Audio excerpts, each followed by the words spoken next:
Hi friends, good morning. ఈరోజు chicken చేస్తున్నాను అనమాట. ఇది వచ్చి అల్లం వెల్లుల్లి, ఆనియన్స్, టొమాటో, చెక్క, లవంగ, జీలకర్ర అన్నీ కలిపి వేయించి పెట్టాను, మిక్సీకి వేయను. ఒకవైపు ఇదేమో చికెన్ పులుసు పిల్లలకి, ఇదేమో ఫ్రైకి. ఫస్ట్ అయితే రెండిట్లో ఉప్పు పసుపు వేసి పెట్టానన్నమాట. ఈ నీళ్ళన్నీ బాగా ఎగిరిపోయాక అప్పుడు అల్లం వెల్లుల్లి పేస్ట్ అంతా వేసి, ఇది పెప్పర్ ఫ్రై, పిల్లలు ఇష్టంగా తింటారు ఫ్రెండ్స్ పెప్పర్ ఫ్రై అని. కొంచెం మిరియాల పొడి, జీలకర్ర పొడి, ధనియాల పొడి అన్నీ వేసి ఇది ఫ్రై లాగా చేస్తాను. ఇదైతే పులుసు ఫ్రెండ్స్. మా వాడికి దోశలోకి పులుసే కావాలి, అన్నంలోకి కావాలి, మళ్ళీ నైట్ చపాతీకి కూడా పులుసు తింటాడు ఫ్రెండ్స్. ముక్కలు పెద్దగా తినడు మా మనవడు, వాడి కోసం ఈ పులుసు అన్నమాట. ఒకవైపు పులుసు, ఒకవైపు ఇది, ఒకవైపు ఇంకా మసాలా కొడుతున్నాను ఫ్రెండ్స్. మళ్ళీ అంత అయ్యాక చూపిస్తాను. ఇప్పటికైతే ప్రాసెస్ ఇంత అయింది.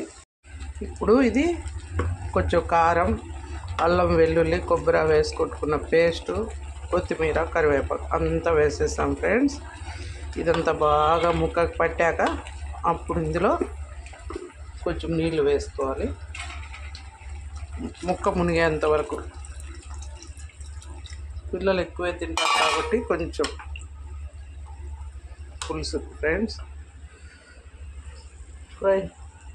ఫ్రై అయితే ఇప్పుడు ఇంతవరకు వచ్చింది.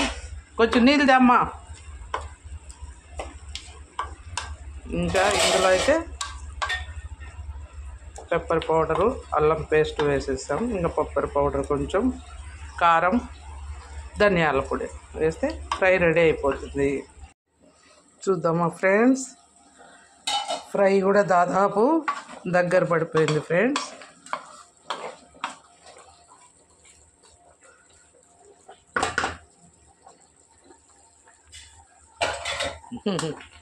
గుమగుమలాడుతుంది ఫ్రెండ్స్ పులుసు.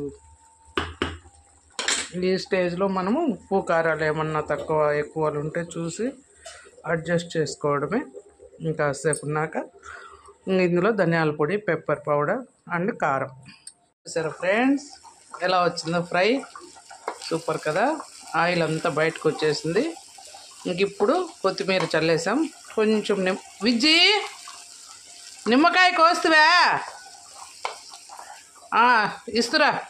ఇంకా దీంట్లో కొద్దిగా నిమ్మరసము పిండుకొని కొన్ని ఆనియన్స్ వేసుకుంటే చాలా బాగుంటుంది ఫ్రెండ్స్. పులుసు చూసారా, పులుసు ఇంకా రెడీ అన్నమాట. ఇంకా దోశలు వేసుకొని తినేయడమే.